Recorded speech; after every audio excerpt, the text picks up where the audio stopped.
C'est quoi ça comme matière? C'est du bois. Alors ça, c'est... Alors, Ça c'est du bronze. c'est du bronze.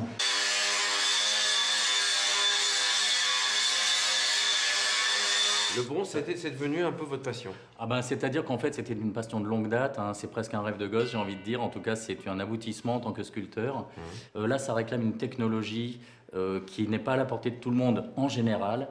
Or, j'ai eu la chance de trouver, de rencontrer virtuellement par Internet un Normand de Nouvelle-Zélande qui a développé une technique de fabrication de fours très artisanale, et il utilise en même temps une technique de moule céramique qui m'a fasciné, parce que c'est une technique donc dite légère, extrêmement facile à mettre en œuvre, et que moi j'ai tâché de mettre au point pendant plus d'1 an ici, pour pouvoir la partager, l'utiliser moi-même, mais aussi la partager et l'enseigner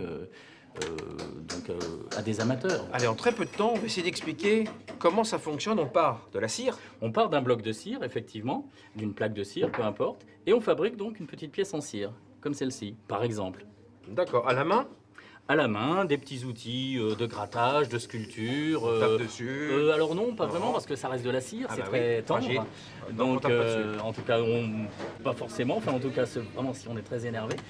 Ensuite, on l'équipe, bien sûr, cette petite sculpture qu'on a fabriquée, on l'équipe d'un système de coulée. Le système de coulée, c'est ce cône et ce puits de coulée. Ça va servir à donner la forme au moule de ce qui va permettre au bronze de couler dans la pièce. On le tiendra, à partir de ce moment-là, on le tiendra comme À ça, l'envers. ce système. On le remet. Ensuite, alors, quatrième. On a bien sûr la cire qui est ici dedans. Oui, elle est là. toujours là, d'accord. Elle est toujours là.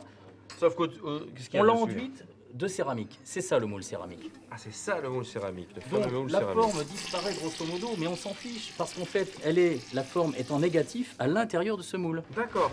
Pour un moule suffisamment résistant, la céramique est recouverte de sable de zircon et l'opération doit être renouvelée 5 à 6 fois. Ce qui fait que lorsqu'on enlève la cire par dessirage, Oui. à chaud, on obtient ce moule vide qui, effectivement, va laisser la place du bronze. Ben oui, c'est logique. Que tout est préparé pour que le bronze arrive. Et le bronze, le voilà, en train d'atteindre patiemment les 1200 degrés, température où il sera liquide. Et pour lui laisser la place, il faut enlever la cire des moules. Recule-toi de ta flamme un peu. Pas trop, reviens dessus. Rapproche-toi, voilà. Opération délicate et légèrement angoissante pour des sculpteurs amateurs. Tout est encore très fragile. La température est atteinte, les moules, eux, ont été cuits. Il faut les bloquer dans le sable et tout s'accélère.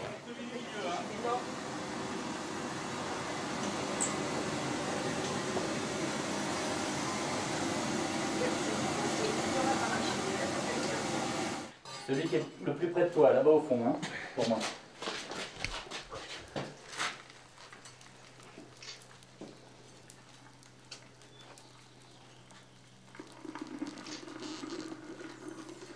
Après refroidissement, les sculpteurs amateurs reprennent la main pour toute une série de finitions.